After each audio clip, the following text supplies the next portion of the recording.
ദൈവമാതാവേ, പരിശുദ്ധ അമ്മേ, അമ്മയും യേശുക്രിസ്തുവും ഞങ്ങളുടെ കുടുംബത്തിന് നൽകിയ മഹാദയക്ക് ശതകോടി പ്രണാമം. എൻ്റെ പേര് ഷീബ. ഞാൻ എറണാകുളത്ത് പള്ളിപ്പുറത്ത് നിന്ന് വരുന്നു. എൻ്റെ ഹസ്ബൻഡിനുണ്ടായ ഒരു രോഗസൗഖ്യം പറയുവാനാണ് ഞാനിവിടെ വന്നിരിക്കുന്നത്.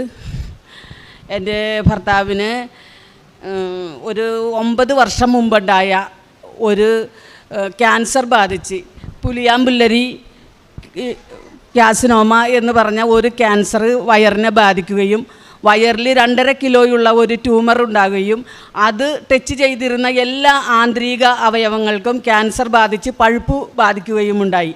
പെട്ടെന്ന് ഞങ്ങൾ മെഡിക്കൽ ട്രസ്റ്റ് ഹോസ്പിറ്റലിൽ എറണാകുളത്ത് കൊണ്ടുവന്ന് 10.5 മണിക്കൂർ നീണ്ട ഒരു ശസ്ത്രക്രിയ ചെയ്ത് വൻകുടലിൻ്റെ ഭാഗം മുറിച്ച് മാറ്റി, ചെറുകുടലിൻ്റെ ഭാഗം മുറിച്ച് മാറ്റി, പിത്തസഞ്ചിയുടെ വാൽവ് മുറിച്ച് മാറ്റി, ആമാശയത്തിൻ്റെ പകുതി മുറിച്ച് മാറ്റി, ട്യൂമർ ടച്ച് ചെയ്തിരുന്ന വയറിൻ്റെ മജ്ജകളെല്ലാവരും മുറിച്ച് മാറ്റുകയും ചെയ്തു.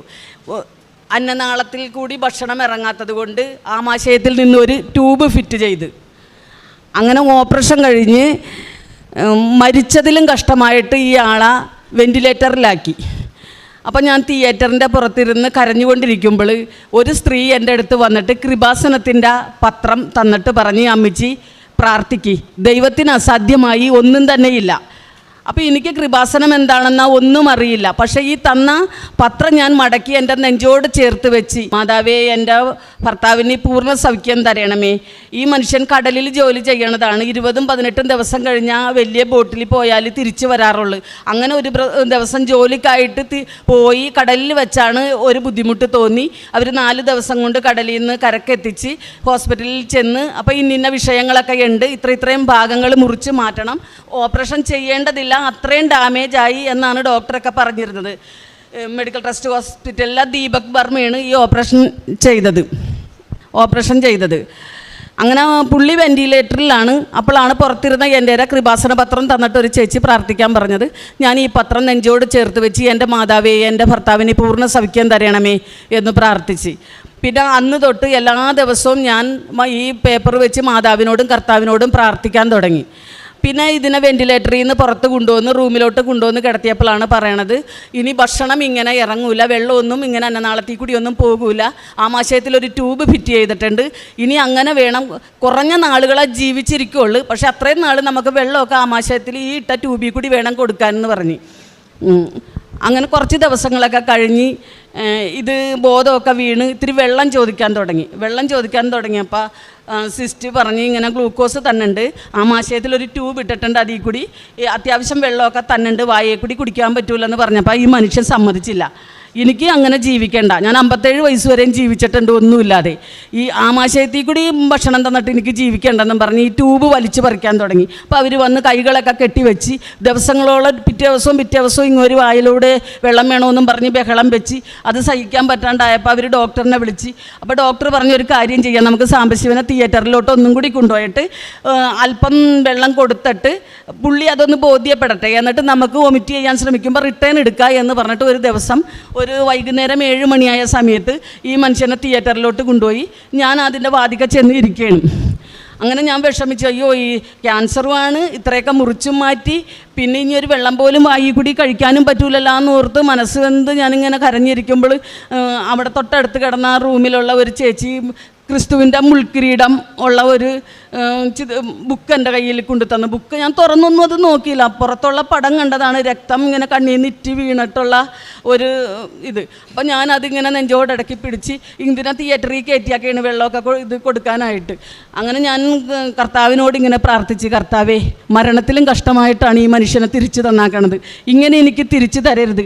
എൻ്റെ ഭർത്താവ് പൂർണ്ണ ആരോഗ്യത്തോടെ എങ്ങനെ ഇരുന്ന് എങ്ങനെ ഭക്ഷണം കഴിച്ച്, അങ്ങനെയല്ലാതെ കർത്താവേ, ഈ മനുഷ്യനെ മരണത്തിലും കഷ്ടമായിട്ട് എനിക്ക് തിരിച്ചു തരരുത് എന്ന് മാത്രം ഞാൻ പറഞ്ഞിട്ട് കണ്ണടച്ചിട്ട് ഞാൻ ശരിക്കും കർത്താവിൻ്റെ തിരുസന്നിധിയിലായിരുന്നു. പിന്നെ എനിക്കൊന്നും ഓർമ്മയില്ല. 2 മണിക്കൂർ കഴിഞ്ഞതിന് ശേഷം അസിസ്റ്റൻ്റ് ഡോക്ടർ വന്നിട്ട് എൻ്റെ കയ്യിൽ ഇങ്ങനെ തട്ടി, അമ്മച്ചി എന്നും പറഞ്ഞ് വിളിച്ച് ഞാൻ കണ്ണ് തുറന്നപ്പോൾ എന്നോട് പറഞ്ഞു, ഒരു മിറാക്കിൾ സംഭവിച്ചാക്കണ്, സാംബശിവന് ജ്യൂസ് 1/2 ഗ്ലാസ് ജ്യൂസ് കൊടുത്ത് റിട്ടേൺ എടുക്കാൻ കണക്കാക്കി കൊടുത്ത ജ്യൂസ് ശരിയായ റൂട്ടിലൂടെ സഞ്ചരിച്ച് ആമാശയത്തിലെത്തി ദഹനം ചെയ്ത് അവർ സ്ക്രീനിൽ കണ്ടുകൊണ്ടിരിക്കുകയാണെന്ന് പറഞ്ഞു. അപ്പോൾ എനിക്ക് പൂർണ്ണ ബോധ്യമായി, കർത്താവ് എന്തായാലും എൻ്റെ ഭർത്താവിന് ഏതെല്ലാം അവയവങ്ങളെ ബാധിച്ചിട്ടുണ്ടെങ്കിലും അത് എടുത്തു മാറ്റാൻ കർത്താവിന് സാധിക്കുമെന്ന്. പിന്നെ ഞാൻ എൻ്റെ ഭർത്താവിന് ക്യാൻസറാണെന്ന് കരുതി ഞാൻ ദുഃഖിച്ചിട്ടില്ല. പുള്ളിനെ പുറത്തോട്ട് കൊണ്ടുവന്ന് പിന്നീടും കുറേ ദിവസങ്ങൾ കഴിഞ്ഞാണ് വായിൽ കൂടി ഭക്ഷണമൊക്കെ കൊടുത്തത്. പിന്നെ ഞങ്ങൾ ഡിസ്ചാർജ് ചെയ്യണേക്ക് മുമ്പ് ഒരു ആരോ റൂട്ട് ബിസ്ക്കറ്റ് 1/2 ഗ്ലാസ് ചായ ഒക്കെ വായിൽ കൂടി കൊടുത്ത് കഴിച്ച് കുഴപ്പമില്ല. അപ്പോൾ പുള്ളി പറഞ്ഞ് ആമാശയത്തിലിട്ട് അങ്ങനെ ട്യൂബ് എനിക്ക് ഊരി തന്നുമെന്ന് പറഞ്ഞപ്പോൾ ഡോക്ടർ പറഞ്ഞു ഇതൊരു അത്ഭുതം സംഭവിച്ചാക്കണതാണ്. ഇത് ഊരിക്കഴിഞ്ഞാൽ കീറി മുറിക്കാൻ ഇനി 1 ഇഞ്ച് സ്ഥലം പോലും ഇല്ല. 10.5 മണിക്കൂർ എടുത്തിട്ടാണ് ഈ ഡാമേജായ ഭാഗങ്ങളൊക്കെ മുറിച്ച് മാറ്റി സെപ്പറേറ്റ് കാര്യങ്ങളൊക്കെ ചെയ്താക്കണം. അപ്പോൾ ഇത് പെർമനൻ്റ് ആയിട്ട് കിടക്കാനുള്ളതാണ് ആമാശയത്തിൽ നിന്നുള്ള ട്യൂബ്. അപ്പോൾ അവർ തൽക്കാലം അത് വളച്ച് വെച്ചൊക്കെ ഒട്ടിച്ചാണ് പിന്നെയും ദിവസങ്ങൾ കഴിഞ്ഞ് ഞങ്ങളെ ഡിസ്ചാർജ് ചെയ്ത്. അപ്പോഴൊക്കെ എല്ലാ സഹായവും നമ്മൾ ചെയ്തു കൊടുക്കണം. ഒരു കൊച്ചു കുഞ്ഞിനെ പോലെ ഒന്നിനും കഴിവില്ലാത്ത ജീവച്ഛവം പോലെയാണ് ഞങ്ങൾ തിരിച്ചു പോകുന്നത്. പക്ഷേ ഒരു അത്ഭുതം വന്നെന്നുള്ളത് ഇങ്ങനെ ഭക്ഷണം വെള്ളം ഒക്കെ ഇങ്ങനെ കുടിക്കാൻ പറ്റി എന്നുള്ളത് ഒരു വലിയ അത്ഭുതം തന്നെയാണ് സംഭവിച്ചത്. പിന്നെ അന്ന് തൊട്ട് ഞാൻ പ്രാർത്ഥിക്കാൻ തുടങ്ങി. യൂട്യൂബിലൂടെ അച്ഛൻ്റെ ധ്യാനങ്ങളും സാക്ഷ്യങ്ങളും കേൾക്കാൻ തുടങ്ങി. എന്ന് ഞാനിങ്ങനെ പ്രാർത്ഥിച്ചുകൊണ്ടിരുന്നു. ഇതിൻ്റെ ഇടയിൽ 6 മാസം കൊണ്ട് 6 കീമോ കഴിഞ്ഞതിന് ശേഷം പിന്നെ റേഡിയേഷനുള്ള ടെസ്റ്റുകൾക്കൊക്കെ അവരെഴുതി തന്ന് എല്ലാ ടെസ്റ്റുകളും നമ്മൾ റേഡിയേഷന് മുമ്പ് ചെയ്യണം. എന്നിട്ടൊരു ഡേറ്റ് തന്ന് ഈ റിസൾട്ടൊക്കെ ആയിട്ട് നിങ്ങൾ റേഡിയേഷന് വരാനായിട്ട്. അപ്പോഴെല്ലാം ഞാൻ കർത്താവിനോട് പ്രാർത്ഥിച്ചുകൊണ്ടിരുന്നു, കർത്താവേ അവയവങ്ങൾ ആന്തരിക അവയവങ്ങളും ഒക്കെ മുറിച്ച് മാറ്റിയിട്ടും ശരിയായ റൂട്ടിൽ കൂടി ഈ ജ്യൂസ് ചെന്ന് ദഹനം ചെയ്തിട്ടുണ്ടെങ്കിൽ കർത്താവിന് അസാധ്യമായിട്ട് ഒന്നും തന്നെയില്ല.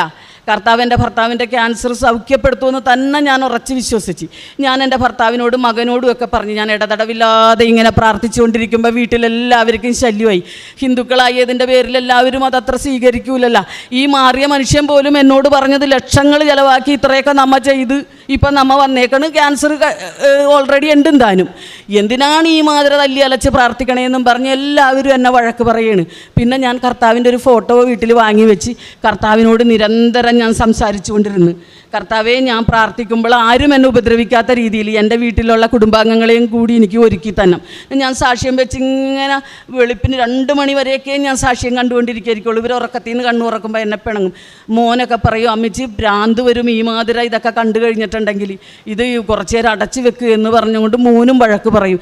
പ്രാർത്ഥിക്കാൻ എനിക്കങ്ങാണ്ട് ഭയങ്കര ബുദ്ധിമുട്ടായി. അങ്ങനെ ഇരിക്കെ ഞങ്ങൾ ടെസ്റ്റുകളൊക്കെ ചെയ്ത് റേഡിയേഷന് പോവുകയാണ്. റേഡിയേഷൻ അവിടെ ചെന്ന് കഴിഞ്ഞ് ഞങ്ങളുടെ നമ്പറായി, ഞങ്ങൾ കയറി. അപ്പോൾ ഡോക്ടർ ഈ ടെസ്റ്റ് എല്ലാവരും നോക്കി.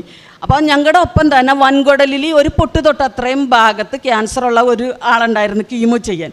3ാമത്തെ കീമോന് ആ മനുഷ്യൻ മരിച്ചു. അപ്പം ഞങ്ങൾക്കെന്ന് പറയണത് ഇങ്ങോരിക്കട ഈ മുഖമൊഴിച്ചാൽ ഇങ്ങാടി ഇവിടം വരെ കംപ്ലീറ്റ് വ്യാപിച്ച ക്യാൻസറാണ്. പുള്ളിക്കറിയാൻ ഞാൻ ഒരിക്കലും രക്ഷപ്പെടില്ലെന്ന്. പിന്നെ ഞാനിങ്ങനെ പ്രാർത്ഥിച്ചുകൊണ്ടൊന്നും കാര്യമില്ലല്ലോ, നമുക്ക് അവർക്ക് ഈ ശല്യമാണ് നമ്മൾ ഈ രോഗസമയത്തൊക്കെ പ്രാർത്ഥിക്കുമ്പോൾ തോന്നണത്. അങ്ങനെ ഞങ്ങൾ റേഡിയേഷനിൽ ചെന്ന് ഞങ്ങളുടെ നമ്പറായി കയറി. അപ്പോഴൊക്കെ ഞാൻ മാതാവിനോടും കർത്താവിനോടും മുട്ടിപ്പായിട്ട് പ്രാർത്ഥിച്ചുകൊണ്ടിരുന്നു. ക്യാൻസറിനെ പറ്റി ഞാൻ ഒരിക്കലും പിന്നെ ദുഃഖിച്ചിട്ടില്ല. കാരണം ആദ്യത്തെ അനുഭവം ഉണ്ടായപ്പോൾ എനിക്ക് ബോധ്യപ്പെട്ട്. അങ്ങനെ റേഡിയേഷനിൽ ചെന്ന് കഴിഞ്ഞ് ഡോക്ടർ ഈ സർട്ടിഫിക്കറ്റുകളൊക്കെ മേടിച്ച് അന്ന് അതിൻ്റെ തൊട്ടടുത്ത ദിവസമാണ് സ്കാനുകളൊക്കെ ചെയ്താക്കണം. ബ്ലഡ് ടെസ്റ്റിനൊക്കെ ഭയങ്കര പൈസയാകും. അങ്ങനെ അതൊക്കെ ഇങ്ങനെ നോക്കും തോറും മുഖത്ത് ഓരോ എക്സ്പ്രഷൻ വന്നുകൊണ്ടിരിക്കുകയാണ്. പുഞ്ചിരിച്ചുകൊണ്ട് ഇങ്ങനെ നോക്കുകയും ചെയ്യും. ഈ മനുഷ്യനെയും നോക്കും. ലാസ്റ്റ് പറഞ്ഞ് സാംബശിവനാ അത്ഭുതകരമായിട്ട് ദൈവം രക്ഷപ്പെടുത്തിയാക്കണം. ക്യാൻസറിൻ്റെ ഒരു കോശം പോലുമില്ല. സാംബശിവന് ഇനി റേഡിയേഷൻ്റെ യാതൊരു ആവശ്യവുമില്ല. സാംബശിവൻ കഴിച്ചുകൊണ്ടിരിക്കുന്ന സകല മരുന്നും ഇന്ന് കൊണ്ട് നിർത്താം, ബാലൻസ് ഉണ്ടെങ്കിൽ ഇവിടുത്തെ ബോക്സിൽ കൊണ്ടുവന്നിടാം എന്ന് പറഞ്ഞു. അപ്പോൾ ഈ മനുഷ്യൻ അത്ര വിശ്വാസം വന്നില്ല. ഞാൻ ഈ മനുഷ്യനോട് പറയണമായിരുന്നു, കർത്താവിന് അസാധ്യമായിട്ടൊന്നുമില്ല, ഇത് മാറ്റിത്തരും എന്ന് പറഞ്ഞാൽ ഇവരാരും വിശ്വസിച്ചിരുന്നില്ല. അങ്ങനെ ഞാൻ ഈ മനുഷ്യനോട് പറഞ്ഞു, നിങ്ങൾ പേടിക്കേണ്ട, നമുക്ക് മെഡിക്കൽ ട്രസ്റ്റ് ഹോസ്പിറ്റലിൽ ചെന്ന് ദീപക് വർമ്മയുടെ ഒരു ഒപ്പീനിയനും കൂടി കേൾക്കാം എന്ന് പറഞ്ഞിട്ട് ഞങ്ങൾ അപ്പം തന്നെ വണ്ടി വിളിച്ച് മെഡിക്കൽ ട്രസ്റ്റ് ഹോസ്പിറ്റലിൽ ചെന്ന് അവിടെ ചെന്ന് കഴിഞ്ഞ് ഡോക്ടറിനെ കണ്ട്. അപ്പോൾ ആ ഡോക്ടർ ചോദിച്ചു, എന്താണ് സാംബശിവ വന്നത്? ഭയങ്കര അതിശയം, ഈ മനുഷ്യൻ ഈ ഇത്ര 6 മാസങ്ങൾക്ക് ശേഷവും ജീവിച്ചിരിക്കണമെന്ന് കണ്ടിട്ട് ഭയങ്കര അത്ഭുതം ഡോക്ടറിന്. അങ്ങനെ ഡോക്ടർ എന്താണ് വന്നതെന്ന് ചോദിച്ചപ്പോൾ ഞങ്ങൾ പറഞ്ഞ് റേഡിയേഷൻ ആരംഭിക്കുകയാണ്, അപ്പം അതിന് തൊട്ട് മുമ്പ് സാറിനൊന്ന് വന്ന് കാണാൻ വന്നതാണെന്നാണ് പറഞ്ഞോളൂ. അവിടെ പറഞ്ഞത് ഞാൻ പറഞ്ഞില്ല. അങ്ങനെ എല്ലാ റിസൾട്ട് റൂമിലോട്ട് ഞങ്ങളെ കൊണ്ടുപോയി. അങ്ങനെ വേഗം ഇതെല്ലാം ടെസ്റ്റുകളെല്ലാം നോക്കി ഞങ്ങളെ ഇരുത്തിയാക്കണമായിരുന്നു കസേരയിൽ. ഡോക്ടർ ആ കസേരയിൽ എണീറ്റ് വന്നുകൊണ്ട് ഈ മനുഷ്യൻ്റെ പുറത്ത് 2 തട്ട് തട്ടി. എന്നിട്ട് പറഞ്ഞ്, സാംബശിവ അത്ഭുതം സംഭവിച്ചാക്കണം, സാംബശിവൻ്റെ ശരീരത്തിൽ ക്യാൻസറിൻ്റെ യാതൊരു കോശം പോലും ഇല്ല എന്ന് പറഞ്ഞു. അപ്പം തന്നെ ഈ മനുഷ്യൻ ഡോക്ടറിനോട് പറഞ്ഞ്, സാറേ എന്നാൽ എൻ്റെ ആമാശയത്തിൽ ഇട്ടാക്കണ ട്യൂബ് ഊരണം, എനിക്കിപ്പോൾ കല്ല് തിന്നാൽ പോലും ദഹിക്കും, ഒരു കുഴപ്പവും എനിക്ക് ഭക്ഷണം കഴിച്ചാലില്ല എന്ന് പറഞ്ഞു. അപ്പം അന്ന് ടെസ്റ്റ് ചെയ്ത് CT സ്കാൻ എടുത്തപ്പോൾ മുറിച്ച് മാറ്റി ആമാശയം പൂർവ്വസ്ഥിതിയിലായി. അപ്പോൾ ഡോക്ടർ അത് പറഞ്ഞായിരുന്നു, ആമാശയം വളർന്ന് എന്ന്. അപ്പോൾ ഒരുപാട് ഭക്ഷണം കഴിക്കാൻ പറ്റി. മുമ്പ് 2 ആരോ റൂട്ട് ബിസ്ക്കറ്റും 1 ഗ്ലാസ് ചായയും കുടിച്ചാൽ വയറ് ഫുള്ളാകും. പക്ഷേ ഇപ്പോൾ എത്ര ഭക്ഷണം വേണമെങ്കിലും കഴിക്കാം. അങ്ങനെയായി. അങ്ങനെ അവിടെ വെച്ച് ഡോക്ടർ ആദ്യം ട്യൂബ് ഊരാനായിട്ട് പറഞ്ഞപ്പോൾ ഡോക്ടർ പറഞ്ഞത്, ഇത് ഊരാനായിട്ട് പറ്റൂല, ഇത് പെർമനൻ്റായിട്ട് കിടക്കണമെന്നാണ്. അന്നത്തെ ദിവസം ഡോക്ടർ അപ്പം തന്നെ സിസ്റ്ററിനെയും വിളിച്ചിട്ട് ഈ ട്യൂബ് ഊരി അവിടെ സ്റ്റിച്ച് ചെയ്ത് കളഞ്ഞു. അപ്പോൾ പറഞ്ഞ്, എനിക്കിനി ജോലിക്ക് പോകണം എന്ന് പറഞ്ഞു. അപ്പോൾ പറഞ്ഞ്, ഞാനൊരു അബ്ഡോമൽ ബെൽറ്റിന് എഴുതി തരാം, ഈ വയറിൻ്റെ മജ്ജ മാറ്റിയാക്കണ കാരണം ആന്തരിക അവയവങ്ങൾ വശങ്ങളിലോട്ടൊക്കെ വരും, അപ്പോൾ അത് ബെൽറ്റ് ഇട്ട് കഴിഞ്ഞിട്ട് സാംബശിവൻ ജോലിക്ക് പോയിക്കോ. അപ്പോൾ ഞാൻ പുറയിൽ നിന്ന് ഡോക്ടറിനോട് കാട്ടുകയാണ്, ജോലിക്ക് പോകാൻ പറയല്ലേ എന്ന്. അപ്പോൾ ഡോക്ടർ പറഞ്ഞ്, സാംബശിവന് യാതൊരു കുഴപ്പവുമില്ല, ഉണ്ടായിരുന്നത് ക്യാൻസറാണ്, അതിപ്പോൾ ഇല്ല, ജോലി ചെയ്തോട്ടെ. അങ്ങനെ ആ ബെൽറ്റ് ഇട്ടിട്ട് തൊട്ടടുത്ത ദിവസം തൊട്ട് 9.5 വർഷമായി. ഇപ്പോൾ ഈ മനുഷ്യൻ സെപ്റ്റംബർ 19-ാം തീയതി വരുമ്പോൾ 10 വർഷം തികയുള്ളൂ ഇത് കഴിഞ്ഞിട്ട്. അപ്പോൾ അന്ന് തൊട്ട് ഞാൻ ആരെങ്കിലും കൃപാസനത്തിൻ്റെ പത്രമൊക്കെ കൊണ്ടുതരുമ്പോൾ കഴിഞ്ഞ കാര്യങ്ങൾ എൻ്റെ മനസ്സിൽ വരും. പക്ഷേ എനിക്കിവിടെ വന്നോന്നുണ്ട്, എൻ്റെ മകനാ ഭർത്താവ് ആരും സമ്മതിക്കൂല ഇവിടെ വന്ന് സാക്ഷ്യം പറയാനാ വരാൻ പോലും. അപ്പോൾ എന്ത് ചെയ്യും? 10 വർഷം കൊണ്ടാണ് ഈ മനുഷ്യനെ ഇവിടെ നിൽക്കാൻ ഞാൻ പാകപ്പെടുത്തിയെടുത്തത്. എൻ്റെ കൂടെ കഴിഞ്ഞ മാസം 12-ാം തീയതി ഞങ്ങൾ സാക്ഷ്യം പറയാനായിട്ട് വന്നപ്പോൾ സാക്ഷ്യം പറയാൻ പറ്റിയില്ല, ഉടമ്പടി എടുക്കാത്ത കാരണം. അത് കഴിഞ്ഞ് ഞങ്ങൾ അന്ന് ഉടമ്പടി എടുത്തും കൊണ്ടാണ് പോയത്. ഇപ്പം ഈ മനുഷ്യൻ്റെ ഉച്ചി മുതൽ ഉള്ളങ്കാല് വരെ കർത്താവ് മാതാവും കൂടി സൗഖ്യപ്പെടുത്തിയാക്കാണ്. ഒരു യുവത്വമുള്ള ആളെപ്പോലെ എന്ത് ജോലിയും ചെയ്യാൻ, എത്ര കഠിനാധ്വാനം ചെയ്യാൻ ഈ മനുഷ്യൻ ഇന്ന് പ്രാപ്തനാണ്. അങ്ങനെ അപ്പോൾ ഞങ്ങൾ വന്നപ്പോൾ ഉടമ്പടി എടുത്തതിന് ശേഷം ഉടമ്പടിയിൽ പറഞ്ഞ കാര്യങ്ങളെല്ലാം ഞങ്ങൾ കറക്റ്റായിട്ട് പാലിക്കുന്നുണ്ട്. ഞങ്ങൾ രോഗികളെ കാണുന്നുണ്ട്. പിന്നെ ഞാൻ ആരെ കണ്ടൊന്ന് പരിചയപ്പെട്ടാലും എൻ്റെ ഭർത്താവിൻ്റെ ഈ സൗഖ്യത്തിനെ കുറിച്ച് പറയും. ഇപ്പോൾ എന്നെ അറിയുന്ന എൻ്റെ അവിടെ ഉള്ള കുറേ ആളുകളൊക്കെ കൃപാസനത്തിൽ വരാനിരിക്കണേണ്. എല്ലാവർക്കും അത്ഭുതമായി, ഇത് ശരിക്കും മാതാവും കർത്താവും തമ്മിൽ അവർ ആണ് സൗഖ്യപ്പെടുത്തിയതെന്ന്. അങ്ങനെ ഞാൻ പ്രാർത്ഥിച്ചുകൊണ്ടൊക്കെ ഇരിക്കുമ്പോൾ ഒരു ദിവസം ഞാനപ്പോൾ എപ്പോഴും ഇങ്ങനെ പ്രാർത്ഥിക്കുമ്പോൾ, എൻ്റെ കർത്താവേ, ഈ തൃണത്തിന് പോലും വിലയില്ലാത്ത എൻ്റെ പ്രാർത്ഥന അവിടുത്തെ തിരുസന്നിധിയിലെത്തിയല്ല എന്ന് പറഞ്ഞിട്ട് ഞാൻ എന്നും പ്രാർത്ഥിക്കും. അപ്പം മകൻ ശബരിമലക്കൊക്കെ പോകുമ്പോൾ അമ്പലങ്ങളിൽ പോകണം. അപ്പം എന്തായാലും അമ്മ ചെന്ന് ചെയ്യേണ്ട ഒരു ചടങ്ങുണ്ട്, കാണിപ്പൊന്ന് നിറക്കണമെന്ന് പറയും. വെറ്റിലയും അടക്കയും നാളികേരം നെയ്യ് നിറച്ചതും കൂടി കെട്ടിൽ വെക്കണം, അതവിടെ ചെന്ന് അടിക്കാനുള്ളതാണ്. അപ്പം ഞാൻ അങ്ങനെ അമ്പലത്തിൽ ചെല്ലുമ്പോൾ ഞാൻ ഈ വെറ്റില അടക്കയും നെയ്യ് നിറച്ച തേങ്ങയും കൂടി എടുത്തിട്ട് നാളികേരവും കൂടി എടുത്തിട്ട് കൃഷ്ണൻ്റെ ക്ഷേത്രത്തിൽ ചെന്ന് കൃഷ്ണനെ ഇങ്ങനെ നോക്കി, കർത്താവേ എൻ്റെ മോനെ രക്ഷിക്കണമേ എന്നും പറഞ്ഞാണ് അത് കെട്ടിൽ. 10 വർഷം കൊണ്ട് എന്നൊക്കെ പോയിട്ടുണ്ടെങ്കിലും കൃഷ്ണനെ കണ്ടാലും ഗുരുവിനെ കണ്ടാലും ആരെ കണ്ടാലും അവിടെ ഞാൻ കർത്താവിനെ മാത്രമാണ് കാണുന്നത്. അങ്ങനെ എനിക്ക് കർത്താവിൽ ഒരുപാട് വിശ്വാസത്തിൽ ആഴപ്പെട്ട്.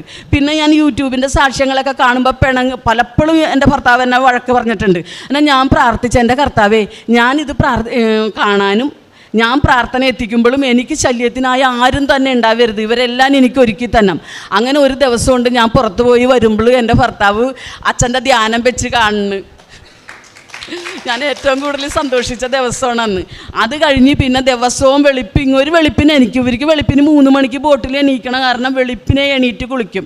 അപ്പോൾ എണീക്കണ സമയത്ത് ഞാൻ കിടക്കായിരിക്കുള്ളൂ.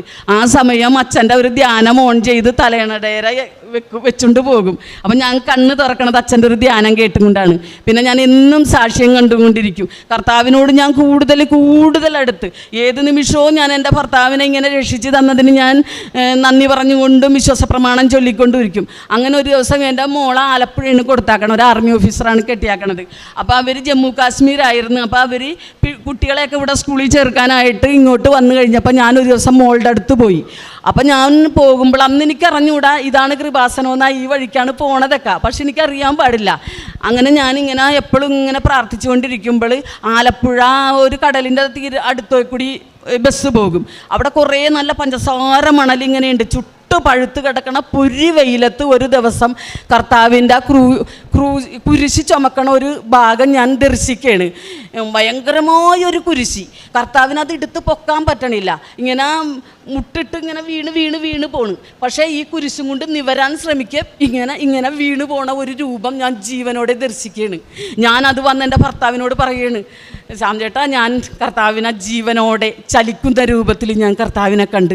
ആരും വിശ്വസിക്കണില്ല. എൻ്റെ ചേച്ചിമാരെയൊക്കെ നിനക്ക് ഭക്തിമൂത്ത് തോന്നണതാണ്. ഞാൻ പറഞ്ഞ അല്ല, ഞാനിത് കണ്ടതാണ് എന്ന് പറഞ്ഞിട്ട് പിന്നെ ഇങ്ങോരിക്കടെ സൗഖ്യം കണ്ടവരും എൻ്റെ വീട്ടിലുള്ളവരും എൻ്റെ മോളൊക്കെ ഇത് ഉറച്ച് വിശ്വസിച്ച് അന്ന് തുടങ്ങി എൻ്റെ മോളും ആ വീട്ടിൽ കർത്താവിനെയും മാതാവിനെയും വെച്ചിട്ട് അവരുടെ ഒരു ദിവസം തുടങ്ങണത് കൊച്ചുമക്കൾ അവിടെ തിരിതെളിച്ച് പ്രാർത്ഥിച്ചിട്ടാണ് അവർ സ്കൂളിലൊക്കെ പോകണം.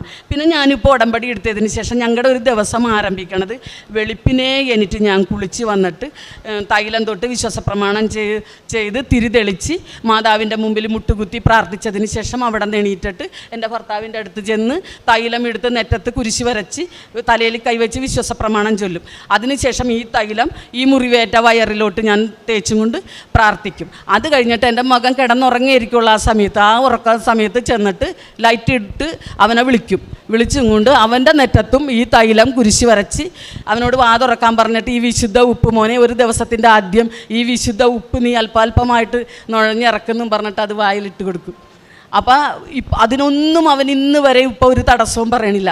എനിക്ക് പ്രാർത്ഥിക്കാനും എനിക്ക് ദൈവത്തിനെ വിളിക്കാനും എല്ലാവരും എൻ്റെ ഭർത്താവും മകനും ഉപ്പ സമ്മതിച്ച്. പിന്നെ എൻ്റെ ചേച്ചിമാരും എൻ്റെ ബന്ധുക്കളൊക്കെ കുറേ പേര് ഭയങ്കരമായിട്ട് എന്നോട് എതിർത്ത്. അപ്പോൾ കുടുംബ യൂണിറ്റുകൾ വെക്കുമ്പോൾ പുറത്തുനിന്നുള്ള വക്കീലുമാർ സാറുമാരൊക്കെയാണ് അതിൻ്റെ തലപ്പത്തൊക്കെ ഇരിക്കണത്. അപ്പോൾ ഒരേ യൂണിറ്റ് വെക്കുമ്പോൾ ഇങ്ങനെ വർഷത്തിൽ ഒരിക്കൽ അവർ വരും. അങ്ങനെ വന്നപ്പോൾ ഹാളിലാണ് ഞങ്ങളെല്ലാവരെയും ഇരുത്തിയത്. ആ ഒരു അധ്യാപകനാണ് അന്ന് വന്നത്. നോക്കിയപ്പോൾ കർത്താവിൻ്റെ ഒരു ഫോട്ടോ ഇരിക്കണം. പുള്ളിക്ക് ഒട്ടും ഇഷ്ടമായില്ല. പുള്ളി അത് നെറ്റി ചുളിച്ചിട്ട് പറഞ്ഞ് ഈ വീട്ടിലെ വീട്ടമ്മ ആരാണ് ഇങ്ങോട്ട് വിളിച്ചേ എന്ന് പറഞ്ഞ്. അപ്പോൾ എനിക്കറിയാം കുടുംബ യൂണിറ്റ് വെക്കുമ്പോൾ ഇങ്ങനെ ഒരു ചോദ്യം വരും, ഞാനിനി ക്രിസ്ത്യാനിയാണെന്ന് പറഞ്ഞ് പ്രശ്നം ഉണ്ടാകുമെന്ന് എനിക്കറിയാം. അപ്പോൾ ഞാൻ എൻ്റെ കർത്താവിനോട് പറഞ്ഞു, കർത്താവേ, എനിക്ക് എല്ലാവർക്കും കൂടി കൊടുക്കാനുള്ള ഒരു ഉത്തരം അങ്ങ് തന്നെ എനിക്ക് തന്നെ. കാരണം ഞാനൊരു ഹിന്ദു ആയതിൻ്റെ പേരിൽ ഞാൻ പല സ്ഥലത്തും ക്രൂശിക്കപ്പെടും. അപ്പോഴൊക്കെ ഉത്തരം മുട്ടി ഞാൻ നിൽക്കരുത്. എൻ്റെ ഭർത്താവിൻ്റെ സൗഖ്യം പറഞ്ഞാൽ അത് ലക്ഷങ്ങൾ ചിലവാക്കി ഓപ്പറേഷൻ ചെയ്തിട്ടാണെന്ന് അവർ പറയും. അപ്പോൾ എനിക്ക് പറയാനൊരു ആൻസർ ഉണ്ടാകണം എന്ന് ഞാൻ പ്രാർത്ഥിച്ചുകൊണ്ടിരുന്നു. അപ്പോൾ എൻ്റെ മകളുടെ കുട്ടിക്ക് ചോറൂണിനായിട്ട് ആലപ്പുഴ ഒരു ചെറുകോലാശ്രമം എന്ന് പറഞ്ഞിട്ട് ആശ്രമമുണ്ട് ഗുരുദേവൻ. അവിടെ വെച്ചാണ് ചോറൂണ് നടത്തിയത്. അപ്പോൾ ചോറൂണിന് ചെന്നപ്പോൾ വലിയൊരു ഹാളിൽ ഗുരുവിനെ വെച്ച പോലെ ക്രിസ്തുവിൻ്റെ ഒരു വലിയ ഫോട്ടോ വെച്ചിട്ട് തുളസിമാല ചാർത്തിയിട്ട് അതിൻ്റെ മുന്നിലാണ് പ്രാർത്ഥന. ആദ്യം തന്നെ കർത്താവിനൊരു പ്രാർത്ഥന, അത് കഴിഞ്ഞിട്ടാണ് ഗുരുമന്ദിരത്തിലെ സകല പ്രാർത്ഥനകളും ആരംഭിക്കണം. അപ്പോൾ ഞാൻ അവിടുത്തെ ഒരു ആചാര്യനോട് ചോദിച്ച്, എന്താണ് ഇവിടെ ഇങ്ങനെ ക്രിസ്തുവിനെ വെച്ചാക്കണത് എന്ന് പറഞ്ഞപ്പോൾ പറഞ്ഞ്, ഗുരുദേവൻ്റെ സമാധിക്ക് ശേഷം ഗുരുദേവൻ്റെ വസ്തുക്കളൊക്കെ പരിശോധിച്ച് എടുത്തപ്പോൾ ക്രിസ്തുവിനെ ഗുരു ആചരിച്ചെന്നുള്ള ഒരു തെളിവ് ഉണ്ടായി. സർവജ്ഞാനിയായ ഗുരു ക്രിസ്തുവിനെ ആചരിച്ചിരുന്നെങ്കിൽ എന്തുകൊണ്ട് നമുക്ക് ഇവിടെ വെച്ചുവിടാ എന്നാണ് എന്നോട് ചോദിച്ചത്. അത് എനിക്ക് മറ്റുള്ളവരോട് പറയാനുള്ള ഒരു ആൻസർ കർത്താവ് തന്നതാണ്. അപ്പം ഞാൻ ഈ അധ്യാപകനോട് പറഞ്ഞ്, നമ്മുടെ സർവജ്ഞാനിയായ ഗുരു ക്രിസ്തുവിനെ ആചരിച്ചിരുന്നുവെങ്കിൽ എന്തുകൊണ്ട് എനിക്കൊരു ഫോട്ടോ ഇവിടെ വെച്ചുകൂടാ അങ്ങനെ ചോദിച്ച്. ഞാനപ്പോൾ എല്ലാവരോടും, നിങ്ങൾ എന്ത് മനസ്സ് നീറിയ ആവശ്യങ്ങൾക്കായാണ് കർത്താവിനെയും മാതാവിനെയും എൻ്റെ അടുത്ത് വന്നാക്കണമെങ്കിലും നമ്മുടെ മനസ്സ് ദൈവത്തിന് വസിക്കാനുള്ള പരിശുദ്ധമായ ആലയമാക്കി തീർക്കുക. അവിടെ ക്രിസ്തുവും മാതാവും വരും, നമ്മുടെ എല്ലാ ആവശ്യങ്ങളും സാധിച്ചു തരും. അപ്പോൾ എല്ലാവരോടും ഞാൻ നന്ദി പറയണേ. നിങ്ങളുടെ പ്രാർത്ഥനയിൽ ഞങ്ങളുണ്ടാകണം. ഞങ്ങളുടെ പ്രാർത്ഥനകളിലും ഈ കൃപാസനത്തിനും എല്ലാം സകല മക്കളും ഉണ്ടാകും. മാതാവും കർത്താവും നമ്മളെല്ലാവരെയും രക്ഷിക്കും. ശരിക്ക് ജീവിച്ചു കൊണ്ടിരിക്കുന്ന ക്രിസ്തുവാണെന്ന് വിഷ്വലിലൂടെ എന്നെ കാണിച്ചു തന്നതാണ് കർത്താവ്. അതുകൊണ്ട് എല്ലാവരോടും ഞാൻ നന്ദി പറയണ്. ദൈവനാമത്തിന് മഹത്വം ഉണ്ടാകട്ടെ.